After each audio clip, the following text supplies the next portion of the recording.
Et la journée continue avec notre deuxième intervenant. Il s'agit de Mathieu Poitevin, qui est lui aussi architecte et professeur dans l'école d'architecture de Marseille. Architecte praticien, titulaire de l'agence ARM. Le caractère spécial. Ah, très bien.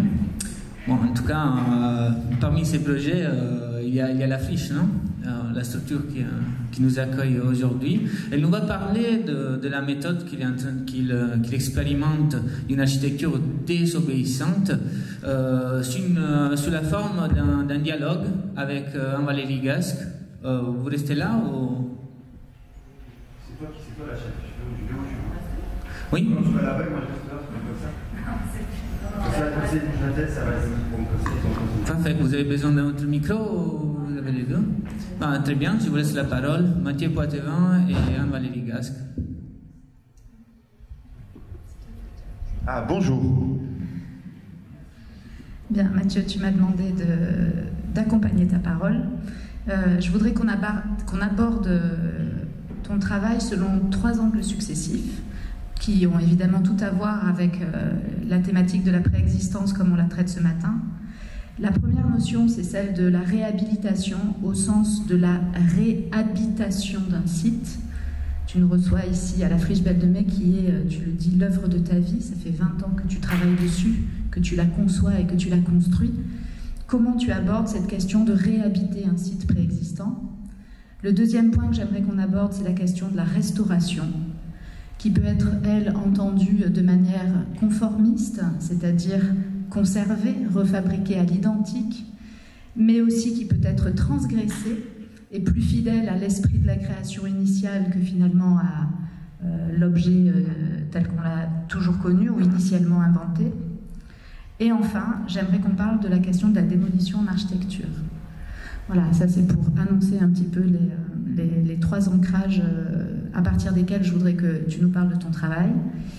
À commencer donc par cette question de la réhabilitation d'un site. Je suis content de me concentrer parce que je me pose une question que je fasse un peu. Alors, je ne sais pas ce que ça veut dire la réhabilitation. Comment tu as dit, réhabitation, dans le sens d'habiter. Moi, je parlerais plutôt de réaffection. Je ne sais pas faire autre chose qu'aimer. Je ne sais pas faire autre chose que projeter les choses que j'aime dans les endroits où je suis ou avec les gens avec qui je suis. Donc, je pense que l'architecture est d'abord une affaire sentimentale. Je pense qu'on ne peut pas faire ce métier si on n'aime pas l'endroit où on est ou si on ne se projette pas de tout ce qu'on peut donner comme choses les plus belles du monde entier qu'on peut imaginer, encore plus belles du monde entier que des choses qu'on peut imaginer. Donc je ne sais pas faire autre chose que d'essayer d'aimer les endroits dans lesquels je suis. Alors c'est pour ça que je suis bien emmerdé aujourd'hui quand c'est un programme neuf, parce que c'est compliqué d'aimer un truc qui n'existe pas. Et le fait est qu'un programme neuf, aujourd'hui, ça n'existe pas. Donc il faut inventer une histoire totale sur un site qui est sans doute vierge, et puis trouver les évidences pour que ce bâtiment existe sur du papier, encore même pas sur des écrans avec des 0 et des 1, et c'est super compliqué d'aimer des 0 et des 1. Si je te touche, tu vois, j'aime Anne-Valérie tout de suite. Si je touche à l'ordi, ça ne me fait aucun effet. C'est un peu un problème quand même. Si je vais à la friche, si je vais dans une friche, donc ça me fait forcément des choses parce que c'est des choses dans lesquelles tu sens immédiatement les sédiments de ce qui a pu se passer. Et je crois que c'est pas par hasard si... Alors, j'aime bien, je trouve ça vachement bien qu'il y ait Jean-Marc, parce que comme ça il peut intervenir, parce qu'en général on n'est jamais d'accord avec rien avec Jean-Marc. C'est pour ça qu'on s'aime beaucoup, c'est qu'on est d'accord sur rien du tout. Donc moi je pense que les choses sont d'abord intuitives. Et Jean-Marc pense strictement l'inverse de tout ce que je peux penser. Donc c'est bien aussi qu'il soit là. Je pense que quand tu es dans une friche, la chose que tu ressens quelque chose avant de le voir. Tu vois avec le bide quelque chose comme ça. Tu vois de manière intuitive ce qui peut se passer, et c'est pour ça qu'en règle générale, il y a peu de friches qui sont des bureaux de banque. Il y a peu de friches qui sont des endroits de supermarché Leclerc. C'est assez rare. C'est assez rare qu'une friche ne soit pas considérée d'abord et avant tout par une perception intuitive et sensible qui est le plus souvent faite par un artiste. Comme par hasard, les friches sont des friches culturelles, en général. Et après, il peut se passer d'autres choses, mais comme par hasard, celui qui ressent un lieu par le bide et par son intuition et par sa sensibilité, c'est un artiste.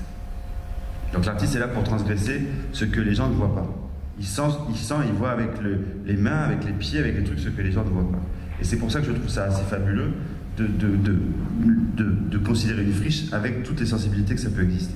Alors oui, j'ai fait la friche La Belle de Mai, ici donc, sauf cette salle, c'est le seul endroit de toute la friche que j'ai pas fait. Donc, je trouve ça assez vexant de nous avoir invités dans le seul endroit que j'ai pas fait, mais enfin bon, ça fait quand même bien chier, quoi. Mais enfin, après il y a Royan, donc ça c'est bien aussi, c'est une sorte de friche.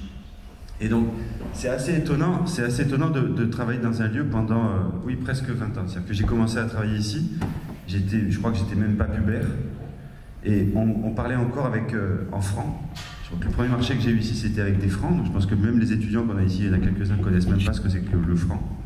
C'est 6,50 €, non, 1 euro, c'est 6 francs 57.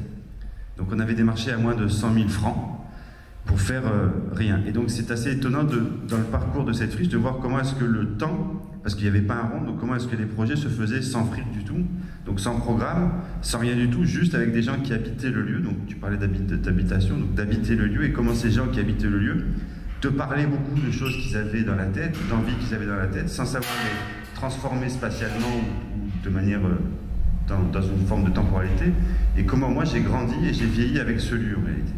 Lui, il est resté ce qu'il était dans son squelette, mais j'ai grandi avec les gens d'ici, qui ont vieilli en même temps que moi, souvent même plus que moi, qui sont même très vieux aujourd'hui, alors que moi je ne vieillis pas, parce que je continue à aimer. Je pense qu'on commence à vieillir quand on n'aime plus. Et aussi longtemps que je ferai ce métier, c'est parce que j'aime ce que je fais, même si ça me fait chier à mourir, mais je pense que la seule chose qui nous nourrit, c'est bordel de merde, c'est l'amour. C'est chiant, mais c'est comme ça. Et donc, on commence à vieillir quand on n'aime plus. Je commence à un peu moins aimer la friche.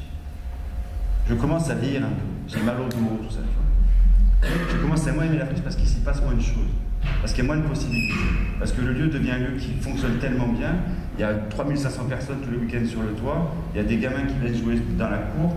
Donc tout ce qui pouvait être fait à la friche, dans la source d'imaginaire que ça pouvait représenter, est fait déjà. Donc il n'y a plus d'espace d'imaginaire possible. À part ce que toi tu fais dans ta tête ou dans tes ateliers, etc.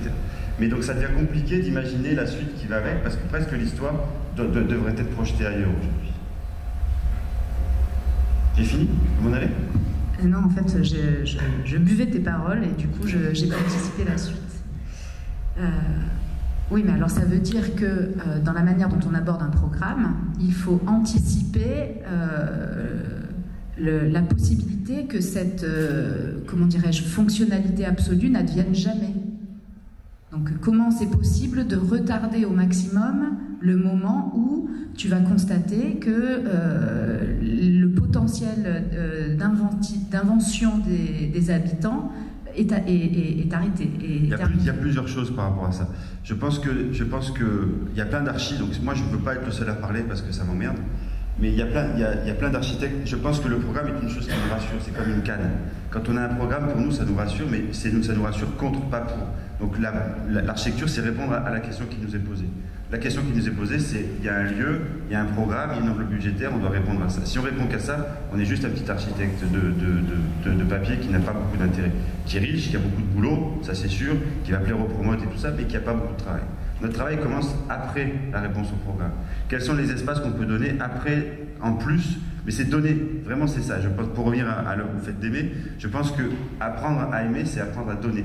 L'architecture est là pour donner. Il se fait plaisir en même temps, parce qu'il y a un truc un peu narcissique quand tu donnes, forcément, mais tu donnes. Si tu donnes pas de plaisir aux gens, donc tu donnes de manière autoritaire, même de manière un peu, c'est presque de l'autoriser. Je vais te donner un truc qui va te faire plaisir, mais je sais pas si ça va te faire plaisir ou pas. Non, mais il y a quelque chose de cet ordre-là. Et après, je pense qu'on fait que douter, en fait. On doute sans arrêt de ce qu'on fait, on n'est jamais content de ce qu'on fait. Quand tu crois que tu as trouvé le truc, ça y est, je sais ce que c'est l'architecture, je vais te raconter comment c'est, tu tiens le truc, en vieillissant c'est un peu plus long, mais tu tiens le truc 1 mois, 2 mois, allez, 6 mois, ou 6 mois, mais non, ça marche pas, quoi.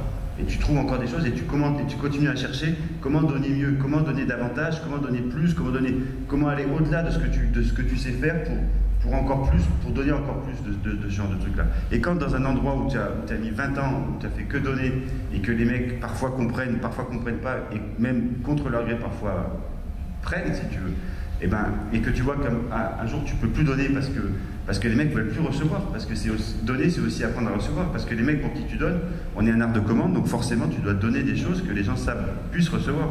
Quand les gens ne peuvent plus recevoir ce que tu peux donner, tu te casses. Donc c'est un travail d'humilité totale en réalité.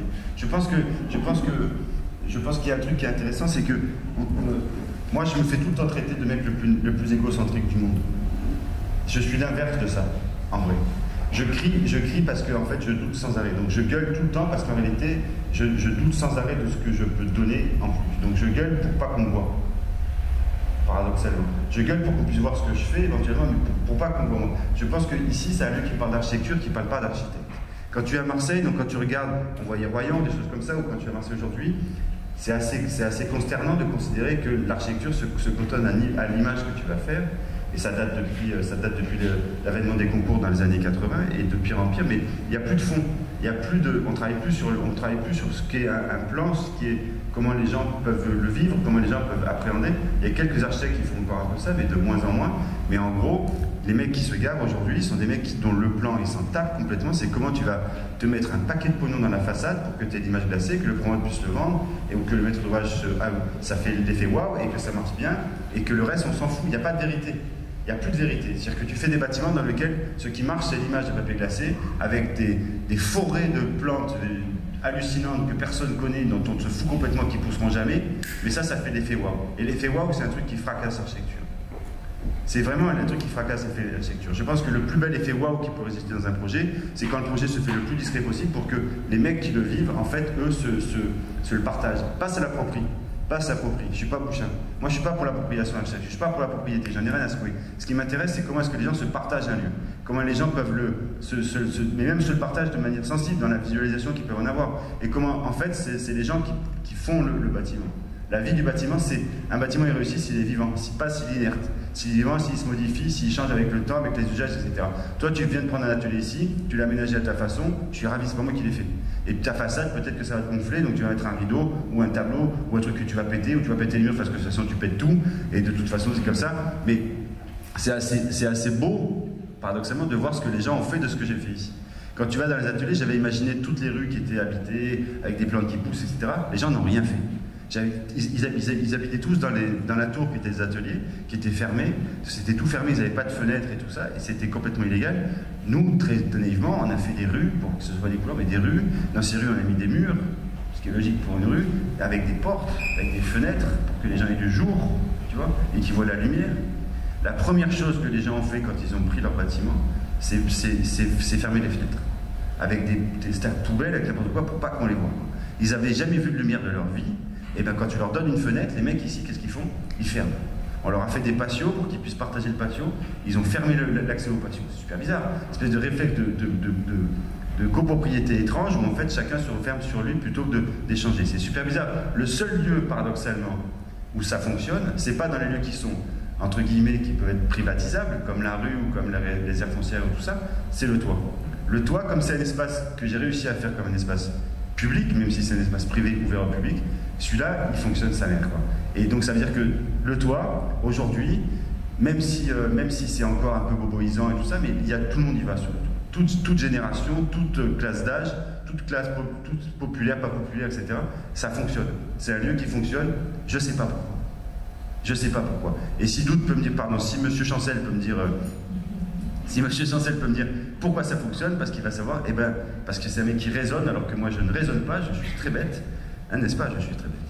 Eh ben, n'est-ce pas? Voilà. Eh ben voilà. Ça fait partie des mystères qui font que ce lieu fonctionne.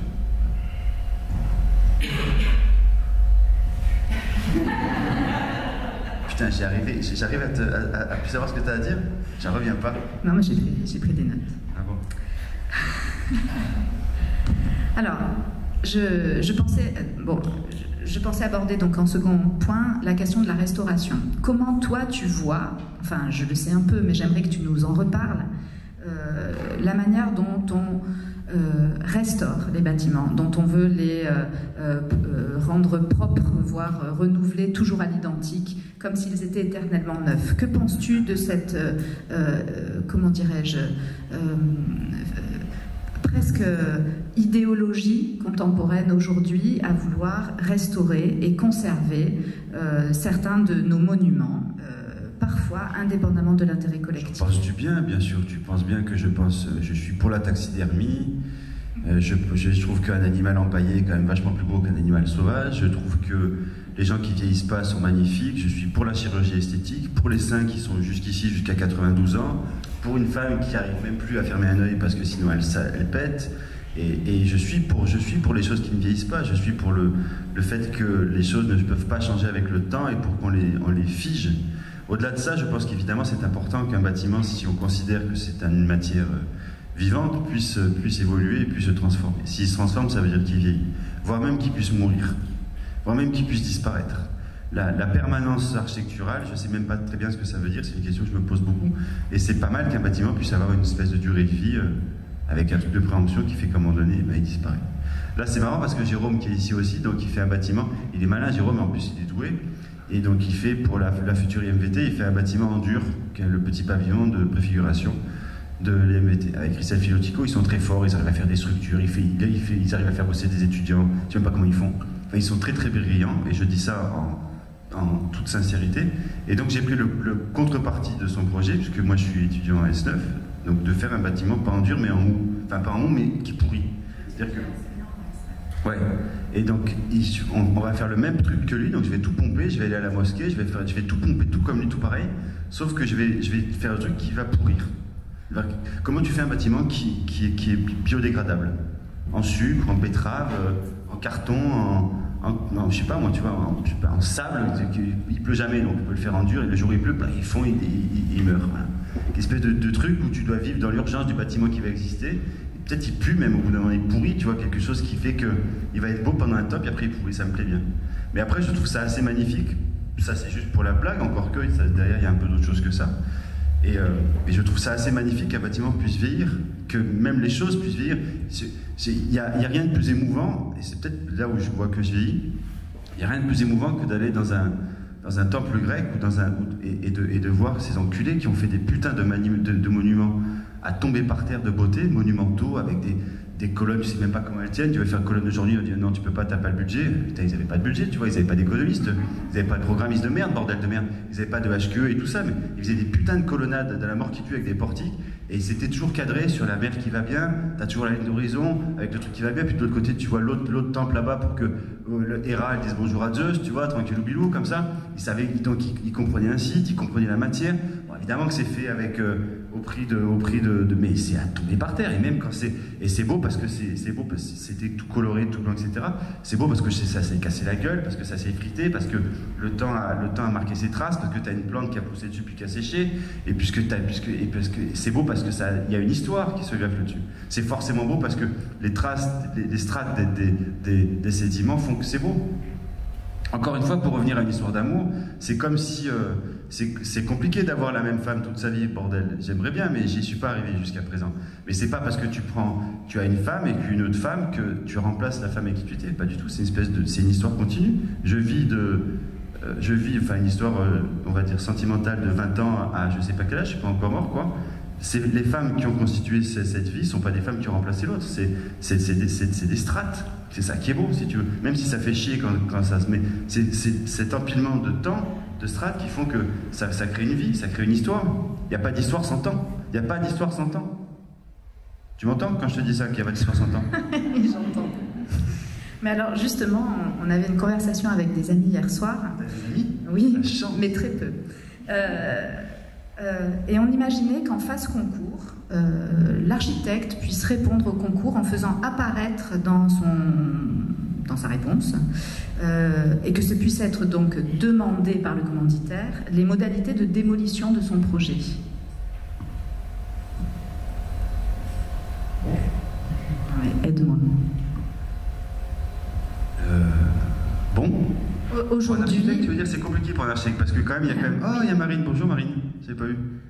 Pas que tu étais très brillante hier. Je suis désolé de ne pas avoir été là. T'as pas de lunettes. Est-ce que tu as vu les yeux de Marine? Alors on ne sait pas.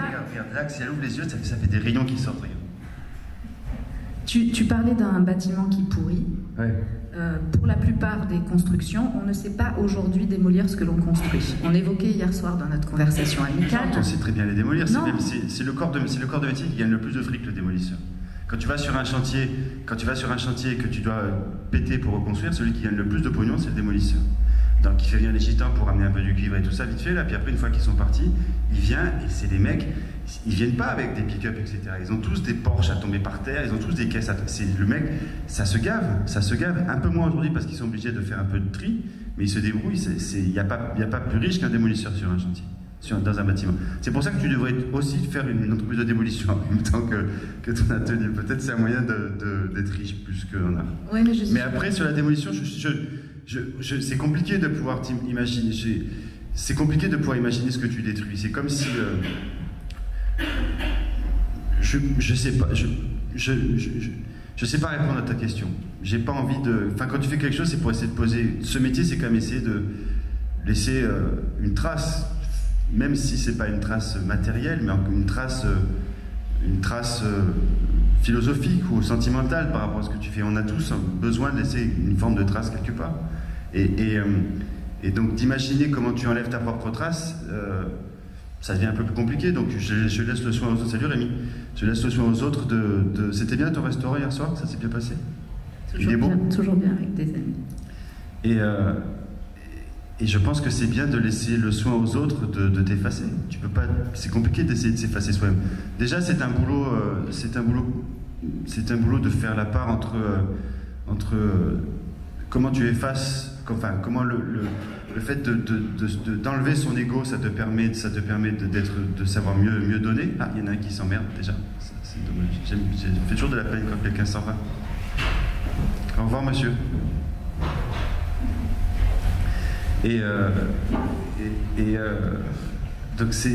Donc comment déjà tu contrôles, tu comptes bien, Christelle, venez à moi, mon petit, voilà. Enfin, mon petit, putain. Et donc comment tu fais pour que dans l'adversité à laquelle tu te confrontes en permanence, parce que si tu confrontes qu'à des situations confortables et agréables, ça marche pas. Donc le sens de la vie, c'est quand même d'aller dans les choses qui t'emmerdent. C'est là où tu progresses. Donc dans l'adversité de ce métier, tu as un métier où tu te confrontes sans arrêt à des choses contradictoires et compliquées. Mais tout le temps. Tu crois pas que les démolisseurs, ils sont riches précisément parce qu'il n'y a pas une pensée optimisée de la possibilité de démolir le bâtiment et que du coup, eux, ils inventent leurs propres règles? L'architecture, c'est quand même, étymologiquement, ça ne veut pas dire l'art de déconstruire, ça veut dire l'art de construire. Donc moi, mon travail, c'est d'essayer de construire des choses. Dans toute ma vie, j'essaie de construire des choses. J'essaye en plus de ça de faire en sorte comment le fait de construire des choses procure de la joie ou me procure de la joie. Comment je vais vers la joie. C'est quand même ça mon boulot. Donc je vais pas. Si je fais le parallèle encore avec une histoire amoureuse, puisque c'est un peu j'aime bien cette idée-là, c'est quand même emmerdant de. C'est quand même. Si jamais on était ensemble, admettons. Tu vois, on est bien. Je te dis, viens, on se casse en week-end. Tu me dis d'accord, super, tu vois. Puis on part en week-end. Mais un gros week-end, genre pas suite de 2 jours, tu vois, où ça se passe bien. Suite de 4 jours, où tu commences à voir un peu les travers des autres, quoi. Et tu passes un jour, t'es content, 2 jours, t'es content. 3 jours, tu te dis, putain, mais pourquoi je suis content? Ça commence à me gaver d'être content, quoi. Donc t'es presque inquiet d'être content. Donc tu vas essayer de trouver le truc pour dire que, putain, mais tu me fais chier, bordel, tu vois. Et on va rentrer dans une espèce de petit conflit qui fait que, du coup, ça va me donner le plaisir de te reconquérir. Tu vois? Parce qu'on va s'engueuler, donc je vais essayer de te reconquérir, parce que ça me fait chier, comme j'ai pas envie que tu t'en ailles pour de vrai. Donc en fait, tu cherches le truc, la merde, pour aller mieux. Aller mal, c'est aller mieux. Je vais arrêter la psy à 2 balles. Mais d'accord? Aller mal, c'est aller mieux. Donc l'archi, c'est un peu pareil. J'essaie et le but pour être heureux, c'est pas d'aller mal, c'est quand même d'aller bien. Donc c'est comment tu arrives à faire en sorte de trouver les choses qui te font aller bien. Donc c'est pas pour trouver le moyen pour que le mec pète ce que je me suis fait chier à construire quand même. Au contraire, plus je peux l'emmerder pour qu'il le déconstruise, mieux je serai. Par contre, de trouver la chose différente, c'est comment de trouver le moyen pour avoir une valeur suggestive supplémentaire. C'est comment je peux donner le plus par rapport à ce qu'on me donne. C'est-à-dire comment je peux donner les sources possibles que je peux imaginer pour que le lieu puisse se transformer et évoluer dans le temps. On reprend la première question, c'est comment le truc peut se transformer et évoluer. C'est-à-dire que si ça reste figé dans ses oripeaux originels, ça ne m'intéresse pas. Si je trouve le moyen pour trouver un espace, pour trouver une surface, pour trouver quelque chose qui fait que je donne une valeur d'usage supplémentaire potentielle, qui coûte rien, parce que sinon ça ne marche pas, là ça m'intéresse. Donc c'est comment le bâtiment peut amener des évolutions futures qui font que s'il évolue, peut-être qu'il y a des choses qui vont être pétées pour que ça puisse être construite. Donc, si on prend vraiment le thème de l'architecture propre, ici, si on prend l'exemple d'ici, pour ceux qui connaissent un peu, les rues font 8 mètres de large par 80 de long, au lieu de faire 180 avec des trucs qui soient fermés, etc., pour que ce lieu puisse être des lieux d'évolution potentielle. Là où tu es, c'était une réserve foncière qui était finie parce que l'économie du projet le terminait. Ça a été transformé avec une place, ça a été transformé avec un marché, ça a été transformé avec des lieux de colloque, ça a été transformé avec un lieu de BMX, tout ce que tu veux. Donc il y a des choses, ça suggère des potentialités pour que ça devienne autre chose. Le toit, c'est pareil. Et à chaque fois, dans tous les projets que j'essaie de faire, j'essaie de donner qu'est-ce que je peux donner en plus que ce qu'on me demande. Qu'est-ce que je peux donner en plus pour que le bâtiment de demain puisse se transformer au-delà de la réponse qui m'est faite sur le tenté. Mais pas comment ça peut, et comment ça peut être pété. La question qui se pose le plus, quand tu fais un bâtiment comme celui-là, ça s'y prête parce que tu as déjà une enveloppe. Donc admettons que le programme et l'économie du programme fassent que tu as 4000 m² alors que tu as 8000 de programme, donc tu peux te démerder pour trouver 4000 que tu vas laisser comme une surface en plus, une salle de spectacle, un lieu à donner, ou tu sais pas. C'est plus compliqué aujourd'hui dans un programme parce que le programme te fige l'objet dans une fonctionnalité qui fait que trouver un espace en plus de ce qu'on te demande, dans du neuf, que ce soit un collège ou quoi que ce soit, ça devient vraiment compliqué. Mais admettons qu'on puisse l'admettre. C'est compliqué parce que du coup, tu te bats non pas sur un usage, mais sur une image qui fait que je vais me fracasser avec Jérôme ou avec Doud ou avec Rémi parce qu'on va se fracasser sur une image, sur une façade et pas tant sur un plan. Parce que les plans, ils vont même pas le regarder. La commission technique, un peu, les mecs s'en battent les couilles de ce qu'ils racontent. Donc le maître d'ouvrage, il va dire comment est-ce que l'image va pouvoir flatter, lui, son ego, pas l'ego de l'architecte, son ego pour que demain il puisse être réélu. Ok ? C'est vrai pour un collège, c'est vrai pour un lycée, c'est vrai pour un bâtiment neuf, une médiathèque, quoi que ce soit, ils se battent à coups d'image et aujourd'hui à coups de moquettes sur la façade. Là où ça devient plus compliqué, c'est que c'est des outils parmi d'autres. Là où ça devient plus compliqué, mets une photo de moi, s'il te plaît. 5 minutes. Non, je peux prendre le temps que je veux, je vais pas m'emmerder, non. Et là où ça devient plus compliqué, c'est quand tu fais du logement. Aujourd'hui, on est dans un principe de logement où il y a une démission totale des bailleurs sociaux, donc une démission totale de ceux qui sont soi-disant là pour proposer des modèles un peu différents. Donc je parle de logement public, d'accord, que ce soit des gens pour l'accession, pas l'accession, mais en locatif, ou que ce soit pour répondre à des problématiques qui sont majeures et qui vont être les problématiques de ce siècle, évidemment, qui sont les problèmes de migration et de flux migratoires qui sont colossaux et qu'on ne pourra pas freiner. C'est à coup de, là on te dit que c'est 1000 ou 2000 personnes, mais c'est à coup de centaines de milliers de personnes qui se cassent des pays parce que c'est en guerre, bordel. Donc ils viennent là où c'est pas la guerre, ça paraît juste un peu normal, et c'est juste un tout petit peu humain de les recevoir. Non, on fait comme si ça n'existait pas, on les met dans des tentes toutes pourries et on pose le problème. Il y a plein de Syriens à Marseille, ça se voit pas parce qu'ils sont bruns comme les Marseillais.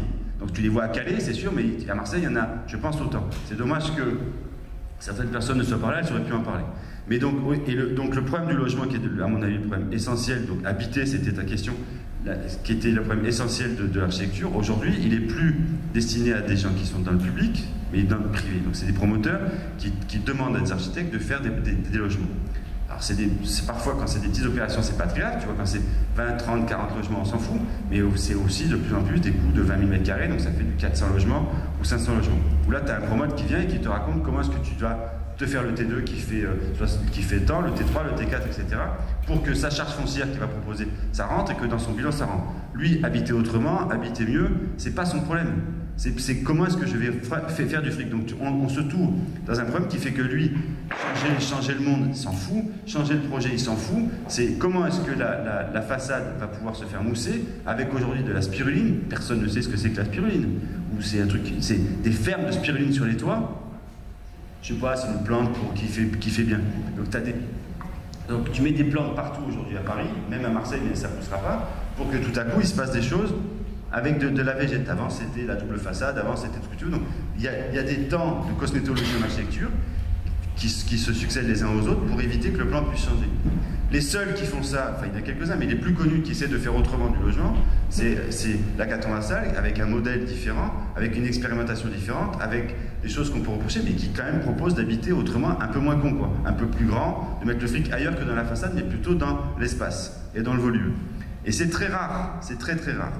Donc, le pire, c'est que quand tu essaies de proposer une autre façon de faire, de dire que est-ce que tu vas, je sais pas, proposer une terrasse, une loggia, un participatif, etc., c'est presque tarte à la crème. C'est-à-dire que quand tu essaies de donner du sens au logement, donc quand tu essaies de donner du sens à ce qui fait sens à notre métier, pour celui qui nous commande, c'est tarte à la crème. C'est-à-dire que la seule chose qui l'intéresse, c'est la façade, donc c'est 2 dimensions. Donc c'est même pas 3 dimensions, c'est 2 dimensions. Et pour finir, je pense que l'architecture, c'est même pas 3 dimensions, c'est 4 dimensions. Et pour revenir au thème de ton colloque, la seule et unique dimension qui m'intéresse dans l'architecture et qui fait sens, c'est le temps. Oh putain.